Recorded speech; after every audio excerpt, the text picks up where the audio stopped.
Just keep on doing what you're doing to me, girl. I'm never ever gonna do you wrong. I love you, I love you. Oh my baby, my love is true, it's true. And I'll do anything all for you. Let me see what I DJ. Can't you see that I love you? Oh boy. GWM maseve this week. We are in the GWM Tank 300 and let's get it.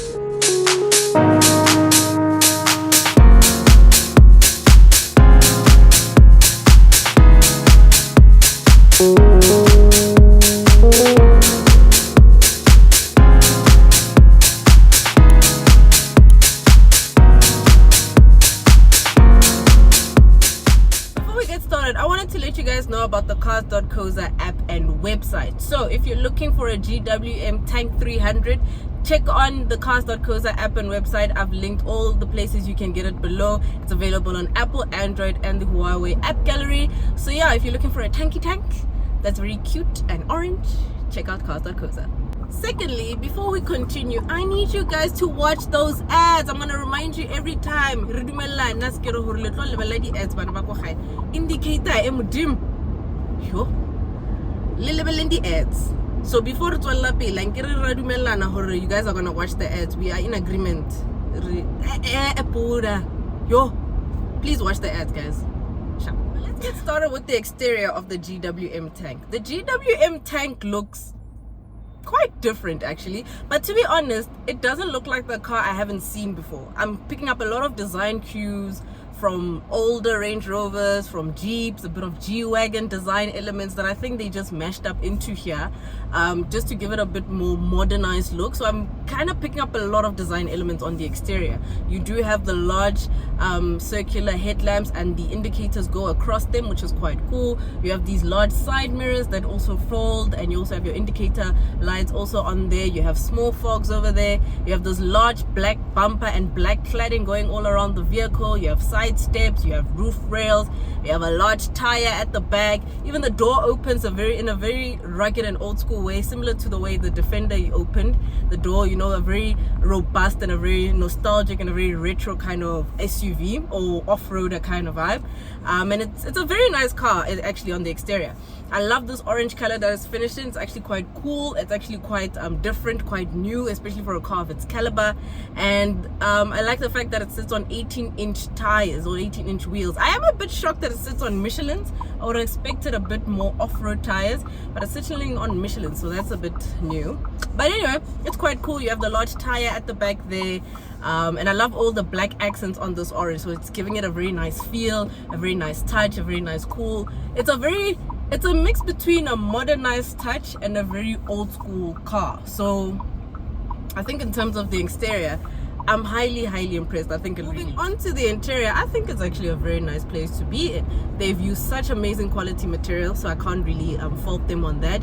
You have your large infotainment system screen that is fully touch operated, that has Android Auto and Apple CarPlay connectivity. You have your large digital cluster up in front of you that houses everything and is very legible. You can see quite a lot of your driving, your whatever's happening, the driving dynamics. I love how the cluster also in front kind of mimics that there's cars on the road. It mimics traffic. So it gives you a bit of a nicer view on the inside of the traffic. You know, you have a wireless charging bay on this floating center console of wireless charging bay. You have your all-wheel drive and your 4 low range modes. You have all your different driving modes, your eco, your off-road, sand, whatever, whatever. And then you have this gear lever in the middle, but we'll get into all those nitty-gritties as to what I think about that in a bit later in the video. But you have this really cool gear lever that looks quite futuristic. I love the fact that you do have extra storage right here in the center console, and it also doubles up as a armrest, so I think that's really cool. You have a sunroof, a little sunroof over here, and it's quite nice on the interior. I love the stitching on the seats. Just gives it a more luxurious feel, a more luxurious look. Like, it just really looks cool, because it's an off-roader, but you feel a bit more of a luxury off-road, if you kind of get what I'm saying, you know. This is a 5-seater configuration, so you do have quite decent space at the back, but in terms of the interior, I really do like it, and I really do think that it's a pretty car to be in. So what is powering the GWM Tank 300 HEV? So being an HEV, obviously by now you guys know that HEV stands for hybrid electric vehicle, right? So it has both a battery and an internal combustion engine. So this is powered by a 2-liter turbo petrol engine that produces, combined with the battery, 225 kilowatts and 648 newton meters of torque, sorry. And I really think it's punchy. It's mated to a 9-speed, so it has a healthy gear ratio. It has a very healthy gear ratio, and I think it's actually quite nice to drive. Highway driving is absolutely beautiful with this car. It really does get a bit of a kick when you put your foot down. It really does push the car to its paces, and it's actually a very engaging and a very nice drive, and I'm very impressed, given that, you know, it's a bit of a GWM product or a Chinese product, and I always say they feel like mass production, but this one feels like there's some effort put into it, like there's a bit of, like, they tried something and it worked out very beautifully. Unfortunately, consumption is a little bit high in this car, guys, and yeah, I think that's synonymous with Chinese manufacturers, because I'm doing 12.6 liters per 100 k's, so consumption is a little bit high. However, gear changes are beautiful, gear changes are smooth, and it drives nicely. The one thing that I have some issues with is how late this battery kicks in, right? Or how late this battery disengages. So when you start the car, obviously it starts and it works on the battery, so it's very quiet. So it's not just, it's quiet. So it's good for accelerating slowly, pulling out, reversing, and all those small menial maneuvers. But when you put your foot down, okay, now let's gaming. So it takes some time to respond. In terms of the synergy between the battery and the engine, is not really fun one, but I think the attempt is absolutely great. It's absolutely good. So let's get into the verdict, then I'll chat more about it. So, full verdict. What do I think of the GWM tank? Right. The GWM tank is a vehicle that has come into the market. We launched it in February of 2024, this year. And it came into a market basically to disrupt tried and tested vehicles such as the Toyota Fortuner, Isuzu MU-X, Ford Everest, those kind of cars. And obviously, being GWM, which is basically Haval, right? But they now doing all these sub-brands things, which gets confusing. But it's basically Haval. And GWM now is coming with this tank to play in that segment. I do, however, think that this car is nothing new. There's a lot of design elements from the older Jeeps and the older Range Rovers. Even on the inside, it feels like a bit of a G-Wagon on the inside. I think they duped a lot of the G-Wagon design cues and whatever. So it does feel like something that has been tried and tested, and they just mashed everything up and brought the tank. The second thing is that the name kind of doesn't match up to this car. Tank, I'm expecting something with presence. I'm expecting something that looks like something like a Defender. I saw the tank for the first time. I was like, get tank, like get tank. If it lit like Abashoti, the name I say Jeep Wrangler. I say Pajero. I say Volt. Like I'm driving a tank. You know? You're expecting to see something like a 2.8 GD6 Hilux, like you're expecting to see a Nokwaja, you know, like so in terms of the looks and the name don't really match, so I'm quite underwhelmed by that.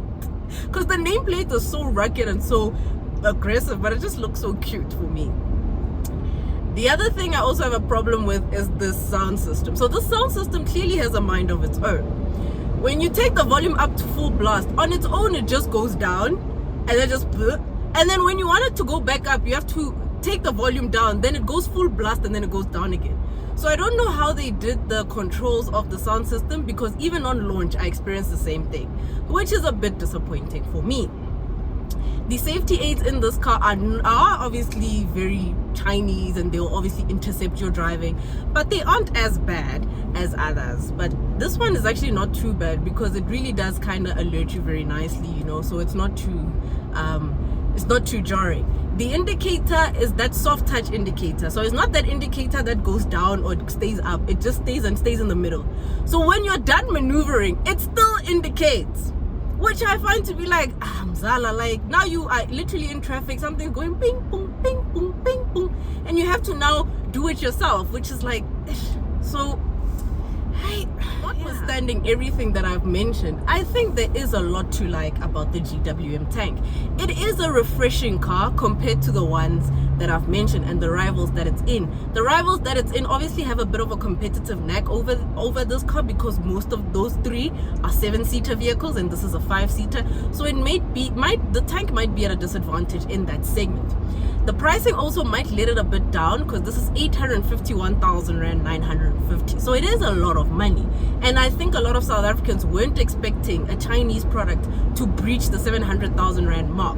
But it's slowly and surely happening. So I think we're going to have to get used to it, Shem. But yeah, 851,000 Rand is quite a lot.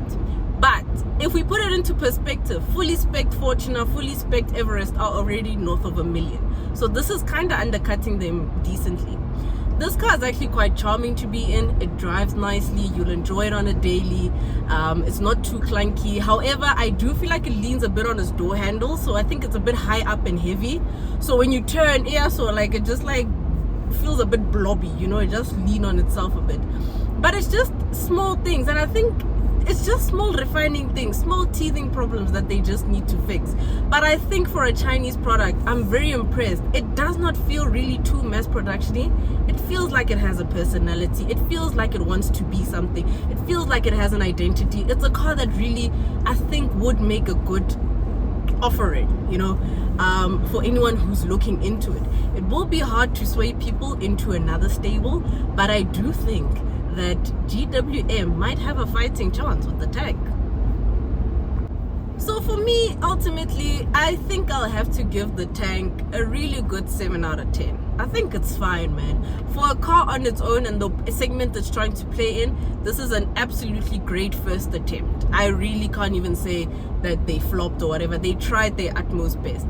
I do worry about this product in the market though, because the pricing is a bit high. And a lot of consumers would probably go look for the tried and tested Fortuners, Everest, MUX, all those kind of cars. So I think a 7 is a fair rating. What would you guys rate it? Please comment down below your guys' rating. And that is it from me, maseve. Don't forget to like, comment, and subscribe, and I'll see you in the next one. Please do let me know what you guys think of the GWM Tank 300 HEV, right? Please do let me know what you guys think of the color, the exterior, and secondly, do let me know what you guys are getting for 851,000 Rand 950. Are you getting this? Are you getting a Fortuner? Are you getting an MUX? Are you getting an Everest? Are you getting what? Like, what are you getting for almost $1 million Rand? Don't forget to like, comment, and subscribe, and I'll see you in the next one. Bye bye.